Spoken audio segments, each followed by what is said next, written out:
पिछले पार्ट में हमने देखा कि राजा राजकुमार के कहने पर शाही आदेश जारी करता है, पर मुहान राजकुमार के भविष्य को लेकर चिंतित था। इसलिए राजकुमार को ये लगता है कि कहीं वो उसे इनकार न कर दे, इसलिए वो उसके कमरे में घुस आता है।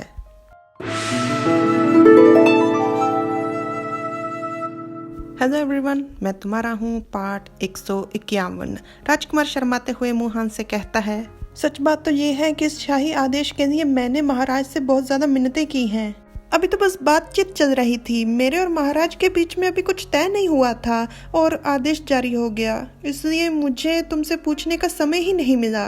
मोहन हैरान था पर शर्मा भी रहा था। वो पूछता है, आपके कहने पर हुआ?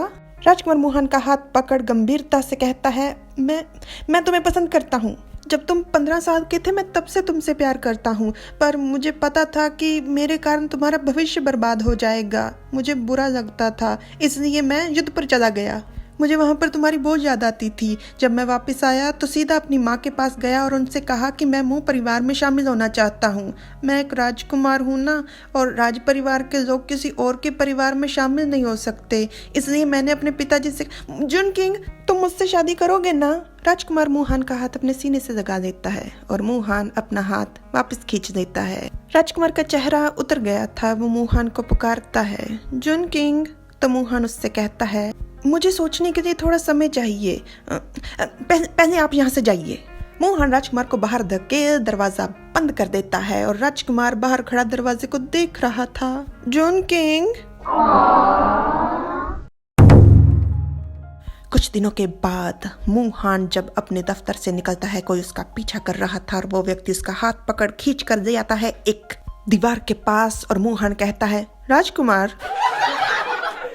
राजकुमार कहता है, तुमने अभी तक मुझे उत्तर नहीं दिया। मैं यहाँ पर बस तुमसे पूछने आया हूँ। मोहन थोड़ा असहज था तो राजकुमार के दिमाग में एक योजना आती है और वो कहता है, अगर तुम नहीं चाहते तो मैं जाकर पिताजी से फिर से मिन्नतें मांग सकता था कि वो शाही आदेश वापस ले लें, पर अब बहुत देर हो गई है। मोहन शर्माते हुए नजरें चुराते हुए कहता है, कपड़े तैयार हैं, अगर हम उन्हें पहनेंगे नहीं तो बुरा होगा। राजकुमार कहता है, अरे कपड़े इतने भी कीमती नहीं होते, तुम्हें अभी कपड़ों की पड़ी है। राजकुमार के दिमाग की एकदम से बत्ती जलती है और वो खुश हो जाता है और मुहान को पकड़ते हुए कहता है, जुन किंग, क्या तुम सच में मेरे वांगफई बनना चाहते हो?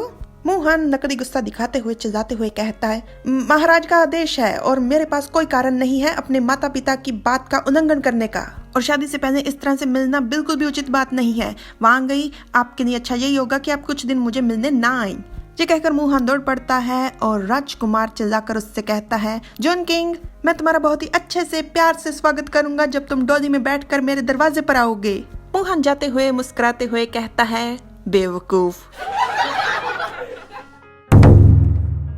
5 दिन के बाद चेंगवांग महल में अपने सेवक से राजकुमार पूछता है, क्या मेरे कपड़े ठीक हैं? उसका सेवक हंसते हुए कहता है, वहां गई सब कुछ ठीक है, आप चिंता मत कीजिए। राजकुमार शर्मा और घबरा जाता है जब डोली के आने की घोषणा होती है। राजकुमार तुरंत डोली की तरफ दौड़ पड़ता है। एक सेविका कहती है, वांगफई वांगई आपका स्वागत करते हैं, आप इन आनंदमयी लम्हों को ना खोएं और डोली से उतर आएं। पर इससे पहले कि मुहान उतरता, राजकुमार ही डोली का पर्दा हटा उससे कहता है, जॉन किंग। मुहान मुस्कुराकर कहता है, वांगई, और राजकुमार उसे गोद में उठा देता है। वांगई ये नियमों के खिलाफ है। तो राजकुमार थोड़ा गंभीर हो कहता है, हम दोनों के बीच नियमों की बात करने की कोई जरूरत नहीं। मैंने जब से अपनी आंखें खोली हैं, इस पूरी जिंदगी मैंने बस इसी दिन का इंतजार किया है, चाहे अतीत हो, आज हो या फिर आने वाला कल। मैं सिर्फ तुम्हें पसंद करता हूँ, तुम्हें प्यार करता हूँ और किसी को भी नहीं। मोहन एकदम शांत हो जाता है। वो मुस्कुराते हुए कहता है, मैं भी। राजकुमार मुस्कुराकर कहता है, हमारे घर के अंदर इस दरवाजे से तुम मेरी गोद में जाओगे। सभी सेवक, सेविकाएं और घर में मौजूद बाकी सब लोग हंसते हुए उन्हें बधाइयां देते हुए कहते हैं, बाय बाय। वांगई और वांगफई को शादी की बहुत बहुत बधाई हो। Bye bye. आप दोनों हमेशा एक साथ रहिएगा, इस जन्म में और आने वाले हर जन्म में। Bye bye. Like, share, subscribe, comment. Thanks for watching. Bye bye.